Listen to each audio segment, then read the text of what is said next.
Hi, magandang araw po ulit sa inyong lahat, and for our second reading of the day, tingnan naman po natin kung ano po ang makikita natin sa ating second reading of the day, no? I hope na naka-resonate po kayo and sa ating first reading, because napakaganda po ng ating first reading ngayong araw na ito ng Martes, a very powerful day, no, for each and every one of us, no? Lakas po ng energy ng reading kanina, no? Sobra po at talagang napakabigat ng energy. And ngayon, I want to see ano ang nararamdaman ng person nyo right at this very moment, ano? Habang ako po ay nagbabalasa, sana po ay wag nyo po itong skip, no? Kasi dito po tayo kukuha ng energy, no? Ayan. So, tingnan po natin kung ano po ang makikita natin sa ating second reading of the day. Random na lang po ba ang gusto nyo? Sige. Babalasahin ko lang po mabuti, no, para alam na po natin na hindi ito yung usual na nabunot lang dahil nagamit na. No? So, talagang makikita nyo po na napakaraming beses ko po itong So, tingnan naman po natin ngayon kung ano ang makikita natin sa ating second reading. Huwag niyo po ini-skip to ha, kasi dito po ako kumukuha ng energy sa aking mga binabasahan. Ano? Kaya, I hope na hindi niyo po ito,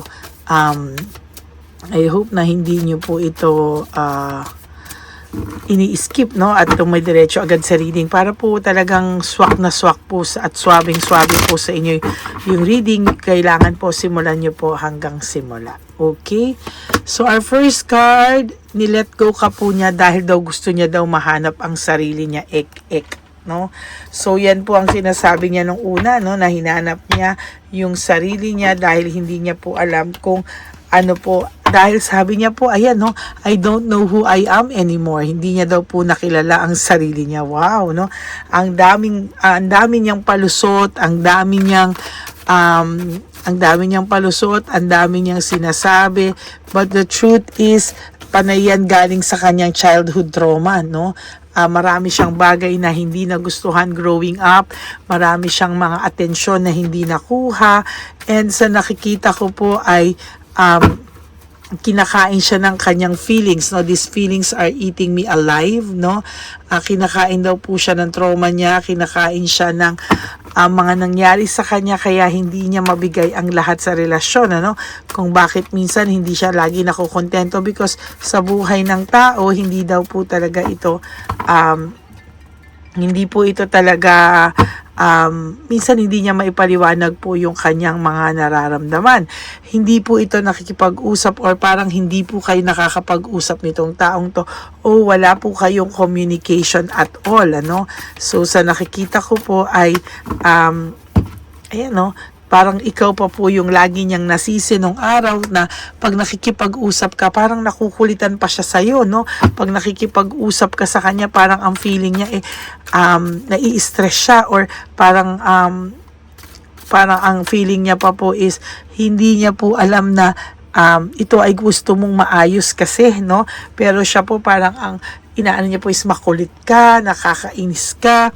So ngayon hindi po siya makalapit sa iyo. I can do this right now kasi hindi niya rin po alam kung saan siya magsisimula, kung paano po ang gagawin niya. Kasi hindi niya po maintindihan, parang mixed emotions po ang nararamdaman niya sa ngayon. And sabi niya, pero na-stuck pa din daw po siya sa inyo, no? Parang hindi pa rin siya makalapit sa iyo. I'm stuck in the vision of us together. I'm afraid to lose you, no? Sabi niya is natatakot siya na mawala ka daw po sa kanya, and somehow ay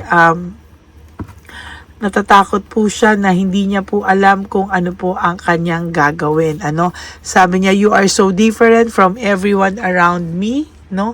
So sabi niya po ay hindi niya alam, no, na hindi na siya makakakita pala ng tulad mo, no? Alam niyo po kasi sa dinami-dami po talaga ng tao sa mundo, no? Iisa ka lang, no? Kahit po makakita siya ng kamukha mo, kahawig mo, pero alam mo po sa totoo lang, hindi ka, kahit naman ikaw no, wala kang makikitang same person sa mundong ito, no? Merong mas better, medyo mas worse, no? Pero isa lang ang taong ganon sa mundong ito, no? Parang ang pakiramdam niya is okay lang 'yan kasi makakatagpo pa siya ng someone like you, no? Or higit sa'yo, or may natagpuan siya na mas nagpasaya daw sa puso niya.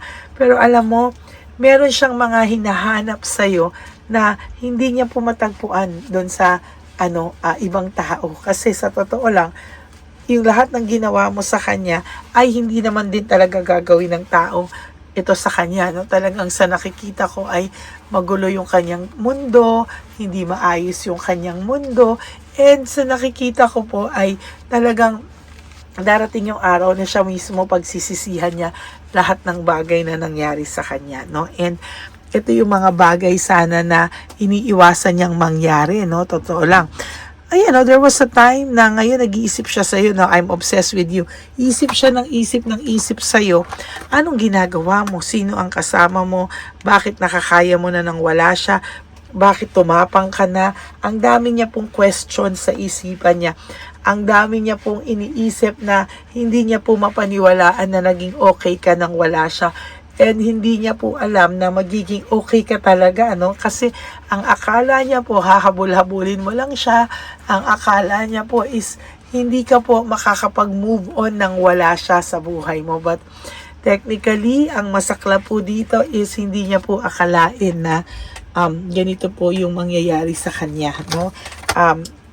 Parang naiiyak po siya, sa totoo lang. There are times na umiiyak ito sa gabi, no? Or pag mag-isa lang siya, naiisip niya lahat ng mga nagawa niya sa'yo, and parang doon siya nagsisisi, or doon niya po parang iisip na maling-mali siya sa lahat ng mga nagawa niya sa'yo, and hindi niya alam kung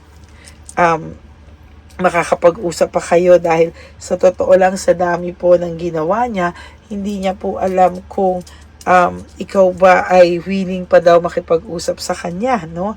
For some of you, itong taong to ay medyo umabuso kasi siya talaga sa iyo, no? Parang pakiramdam niya nung mahal mo na siya ay talaga naman, talaga namang lahat na ay ng pagpapababy ay ginawa nito, and somehow dun ka po talaga na sa kanya, no?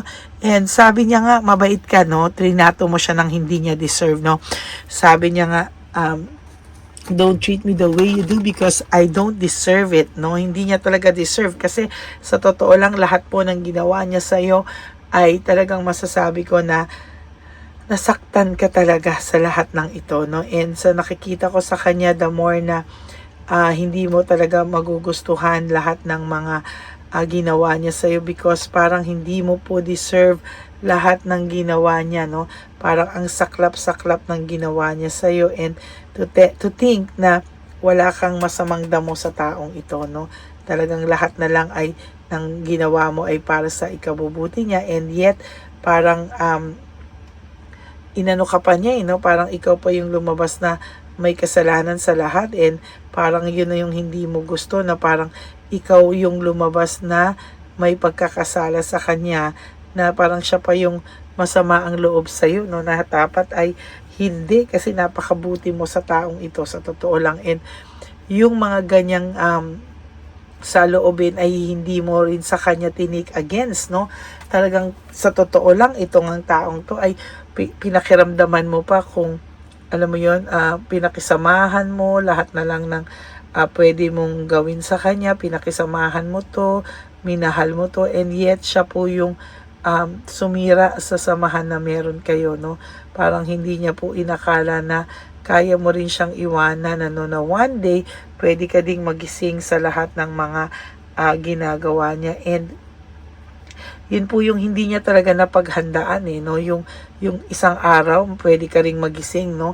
And isang araw pwede mong pwede ka ring magmahal ng iba, or pwede ka ding umalis sa kung ano man ang relasyon na meron kayo. Pwede mo ring talikuran ito, no? Kasi sa totoo lang, parang ngayon niya nare-realize na wala ka na, na parang ay napakabuti mo pala, hindi pala niya deserve ang isang katulad mo, no? Parang na-realize niya rin na sa lahat ng ito, no, hindi kanya napasaya at all, no? And sabi niya, sana raw naging honest siya sa'yo kasi sa totoo lang, napakarami niya pong kasinungalingang ginawa sa'yo.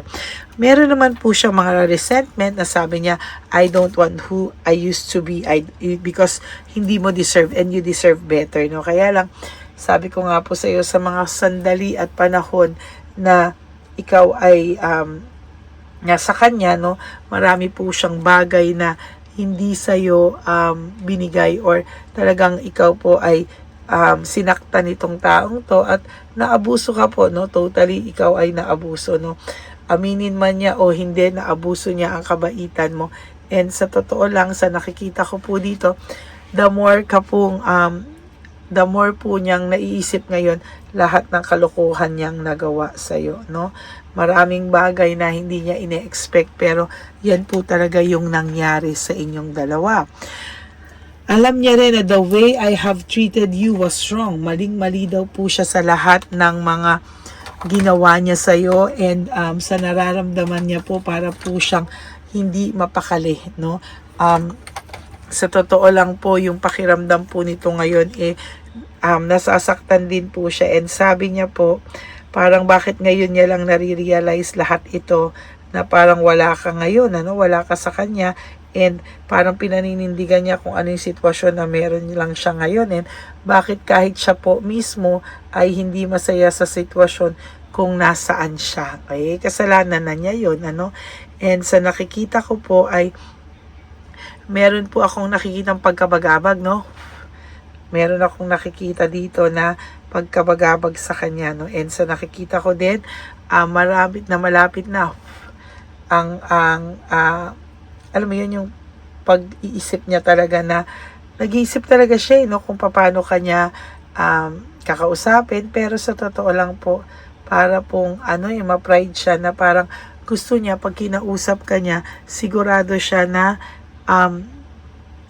na hindi mo siya tatanggihan, hindi mo siya i-reject, or hindi mo siya susungitan, ano? Parang nasanay siya na gusto niya, malambing ka pa rin, na despite and in spite of sa lahat ng ginawa niya, sino naman ang tao na i-open pa rin siya with open arms, na parang ayaw niya po na may marinig sa'yo kahit na isang sumbat or kahit na isang masakit na salita, di wow, no? Parang ano yan, parang ganyan-ganyan lang ginawa mo, tapos wala pang parang ang pakiramdam niya is hindi ka pwedeng magsalita sa kanya ng masakit na salita. Teka, no? Parang napaka naman ito, no? Napaka unrealistic, no? Na gusto niya kahit anong ginawa niya sa iyo, mabait ka pa rin sa kanya at hindi mo pa rin daw siya sasaktan sa mga salita mo, no? Kahit na hindi mo alam ang mas maganda daw na hindi mo na nga alam yung mga nagawa niya sa iyo, no? And sabi lang niya, I hope you could forgive me one day, no? Sana daw ay maisip mo na mas hindi mo kayang wala siya. Hindi niya daw po gustong mag-isa. I don't want to be alone. I can't take it anymore. Nalulungkot din daw po ito sa totoo lang, and hindi niya po maintindihan kung ano po yung mga rason bakit mahal mo daw siya, no? Bakit pa raw na ikaw ay kahit na anong ginawa, nararamdaman niya pa rin daw po yung pagmamahal mo kahit na wala siyang maipangako sa iyo. At naipangako sa iyo nung araw, nandun ka lang at nakabantay. At lahat po ng binigay niya sa iyo ay napakasaklap, no? Lahat ng sakit na pwede mong maranasan sa isang relasyon ay naranasan mo po sa kanya. At sa totoo lang, aminin niya man po o hindi, alam niya po sa sarili niya na ikaw po ang tama sa lahat ng mga pakiramdam mo. Alam mo yun, kahit i-deny niya, alam niya po na ikaw po ay talagang tama at talagang hindi ka po nagkamali sa instinct mo. Sa lahat pong yan ay hindi niya lang po matanggap na tama ka po at naisip mo po lahat ng bagay na yan, ano? So totoo lang kasi, whether aminin niya man o hindi, alam naman po niya sa sarili niya na nagkamali siya, no? Alam niya yan sa sarili niya. Hindi niya lang po matanggap na nalaman mo, no? Hindi niya lang din alam na dumating sa iyo yung point na parang gusto mo na rin siyang sukuan kasi alam mo na po ang katotohanan. Ano? Minsan, may mga bagay na hindi niya po matanggap, pero sa totoo lang, ang dami niya lang pong drama, pero sa totoo lang, alam niya po sa sarili niya na siya po ang may kasalanan. Ano? Sabi niya po, parang I can't handle your love, no? Parang nung una hindi niya kaya i-handle niya kasi too much, no? Parang feeling niya po nasasakal daw siya, etc.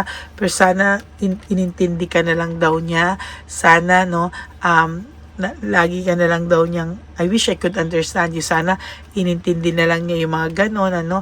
And painful memories, alam niya po na ang dami pong bagay sa buhay niyo na pag iniisip mo siya, lahat yan ay painful memories na lang ang naiisip mo sa kanya.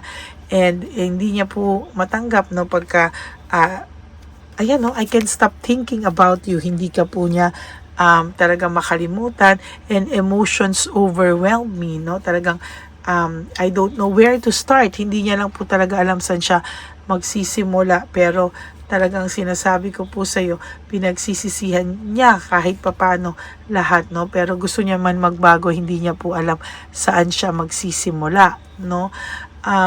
Huwag ka umiyak, nararamdaman ko paiyakan na, no? And sabi niya, why do I deserve someone like you? Ayan, no? Maraming beses po sa buhay na to na hindi niya maintindihan bakit kanya nasaktan, no? Pero sa totoo lang, kahit po ganyan, no, dapat po magkaroon siya ng humble heart, no? Na nasanay po kasi siya sa'yo na ikaw ang lumalapit sa kanya. Na ikaw, kahit na siya ang may kasalanan, ikaw pa rin po yung lumalapit, and ikaw pa din po yung tumatanggap ng pagkakamali kahit na hindi, no? Kahit siya na yon, kahit na alam mo sa sarili mong tama ka na, there was a time ikaw pa din po ang nagpaparaya. Pero kaya nga sabi ko sa'yo, na-tolerate mo siya sa mga ganyang bagay na dapat sana ay naiwasan kung sinabi mo rin sa kanya saan siya nagkakamali. Pero dahil sa napakabuti mo, ayaw mo ng away, ikaw po ang nag-giveaway na hindi din po nakabuti sa inyong samahan. Okay, so yan po ang inyong second reading of the day. I hope na naka-resonate po kayo. And if you do, can you please give me a like and comment down below para alam ko naman po kung ano po ang emotions nyo right at this very moment. And ang biling ko po sa aking mga ever loyal, solid, and faithful na Lady Elena family, ha. Tandaan nyo po na mahal ko po kayong lahat. I love you all from the bottom of my heart. At lagi lang po ako nandito para sa inyong lahat na magbigay ng first reading, second reading of the day, no? At kung ilang pang readings ang kaya ko sa loob ng isang araw, no? Talagang alam ko po na nag-aantay po kayo talaga sa akin, no? And for those of you po who would like to know if this reading is for you, you may message me po at Lady Lee Elena. That's LADYLY Elena. Nasa dulo po yan na ating video. Diyan nyo lang po ako makakontakt. That is my only official and legit FB and Messenger account. Yan, tandaan nyo po yan. Ang Lady Lee Elena. And for those of you who want to donate for our One Love a Day, ayan po, no, dyan nyo lang din po ako pwedeng i-reach out, no, sa aking FB and Messenger account. Okay?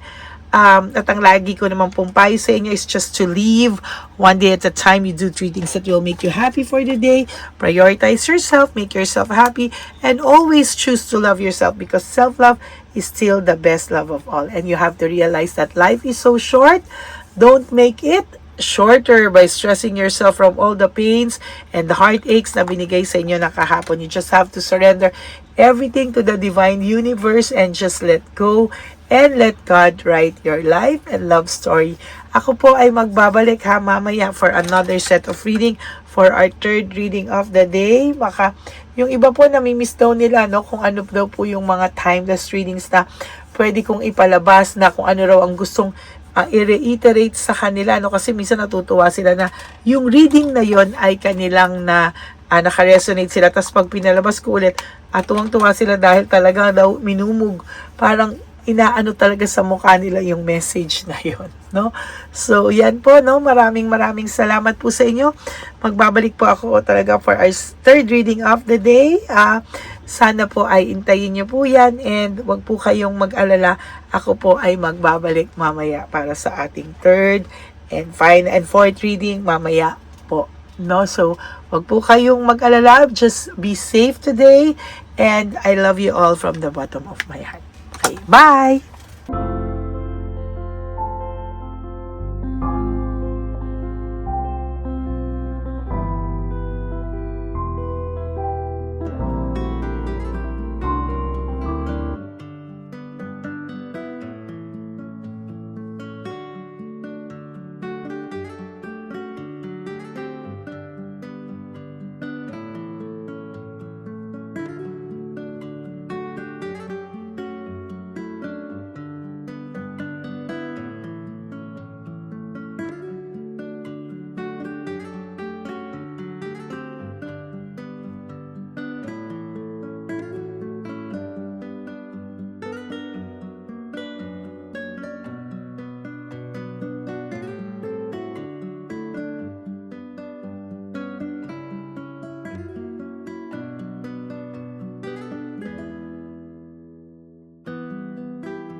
Bigay ni Papa Jesus. Ano sa'yo? Ito pa no. Wait. Pera. Wala na, that's it? Ito po pera. Ito pa pera, oh. Bigay ni Papa Jesus. Kain mo yan, ha? Wala ka ng pera dyan, ha? Okay lang kami. Para sa iyo yan, para sa iyo. Yan ang isip niya. Pagkain mo yan, ha? Saan ka pa? Bye-bye. Yung pagkain mo, kunin mo. Isang ulis ko. Kayo bang hawakan muna po to? Bakit? Lagay mo lang po dito. Pati po. Taga po, may bibigay lang po kami sa'yo. Bigay po ni Papa Jesus. Yan, para po sa'yo yan. Ingat po.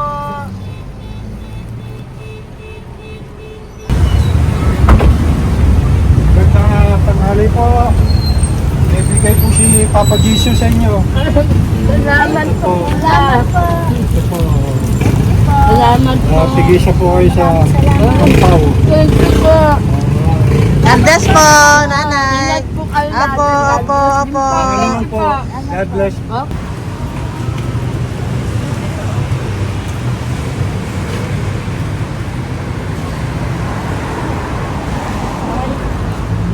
Bigay po ni Papa Jesus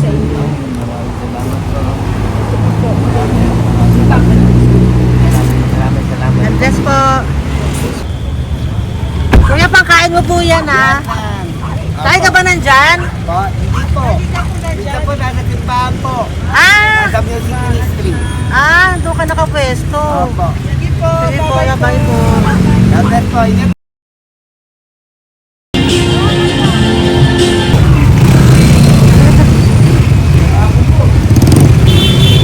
Pabigay po ni Papa Jesus. Thank you po, bye po. Meron pa eh. Bigay po ni Papa Jesus. Salamat po. Yun.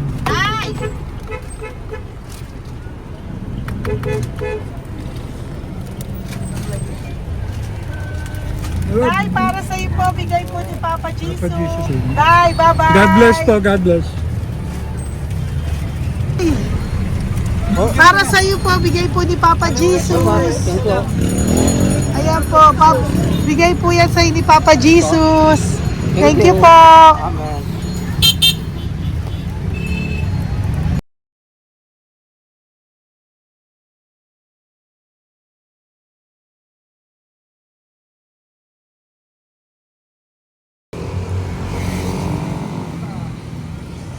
Bigay ni Papa Jesus.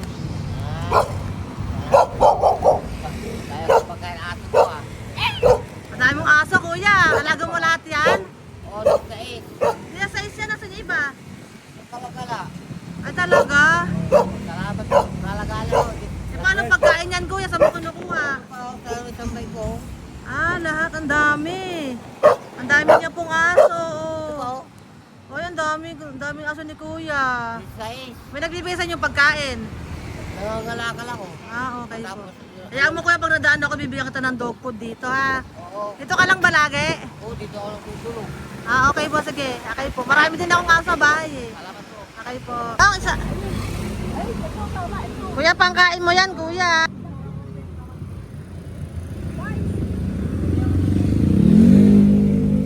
Nangangalakal ka, kuya? Sige po, thank you po. Maraming salamat, ma'am. May pagkain ka na, Nay. Sa hirap ng buhay ngayon. Ba't nandito ka, Nay? Tagasan ka ba? Yung arthritis ang sakit ko eh. Tagasan ka ba, Nay? Sa plado eh. Sa Pladway. Oo. Okay po.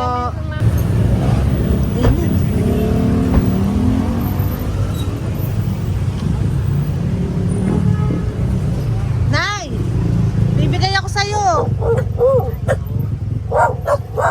Matandaan mo na ako. Ito. Hapon po. Pabigay Si po. tatay. Si tatay. Thank you, Nay. Habay po.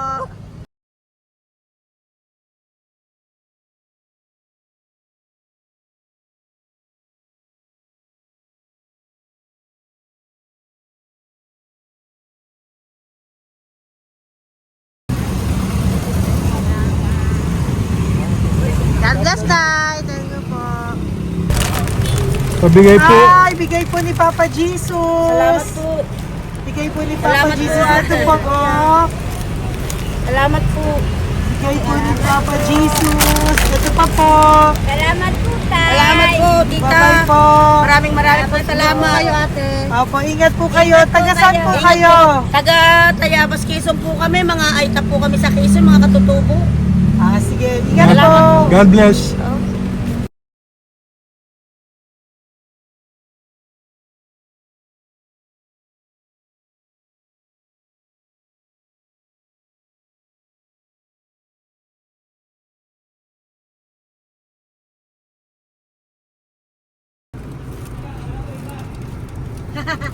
Tay, Tinatawag niya bigay po ni Papa Jesus. Thank you po. Ayan po. Sobrang Ang sipag mo naman, tay. sipag niyo naman po. Kanina po kasi, taglagas ngayon, taglagas. Pang merienda niyo po yan, Sige po, ha? salamat po sa inyo. Tapos yung road bags po, Kala ko uwi niyo sino po. binubusinahan niyo eh. Sige Sige po, na bye-bye po. Sige po, salamat po. Bye-bye.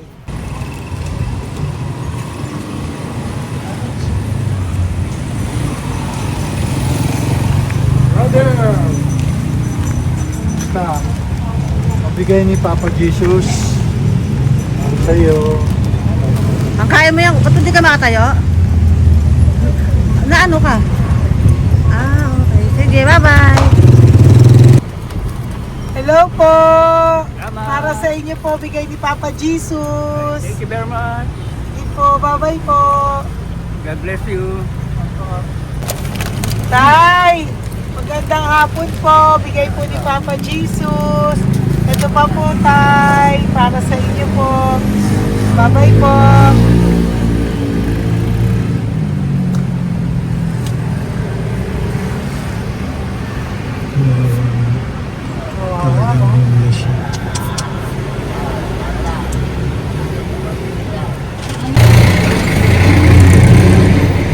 Ate! Sige lang. Baka maano siya. Ito po, oh, bigay po sa'yo ni Papa Jesus. Ito pa po, oh. Pera po. God bless po. Okay. Taga saan ka po? Sige, ingat ka po, ah. Hello po, magandang hapon po. Ano po? Bigay po sa'yo ni Papa Jesus. Thank you, madam. Tsaka ito pa po, para po sa'yo. Salamat. Thank you po, ingat po. Thank you, ma'am. Sige po. Salamat. Akala ko, ma'am, bibili.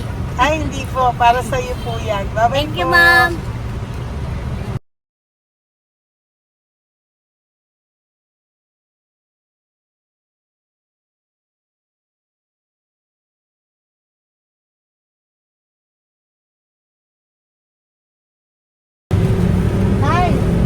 Hirap na hirap. Bibigay po ako ng grupo. Hirap na hirap Dito siya. po tayo dito sa kabila. Hindi mo siya lies pa yan. Kawawa naman. Tay, magandang araw po. Lord. Bigay po ni Papa Jesus. Ay, ito po, ano, pandagdag po. Ang dagdag po. Bigay po ni Papa Jesus.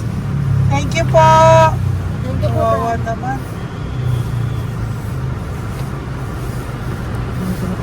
Diyos ko, hindi na siya makaano po. Ano? Tama, may tatalingin lahat. Ano kami yun, narinig ko lang. Siyempre, ang bigat niyan.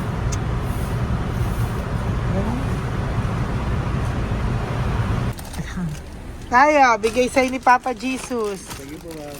Ay, yung palinis po, ma'am. Hindi na po, okay na Thank you po. po. Ito po. Thank you ma'am. po. Thank you, sir.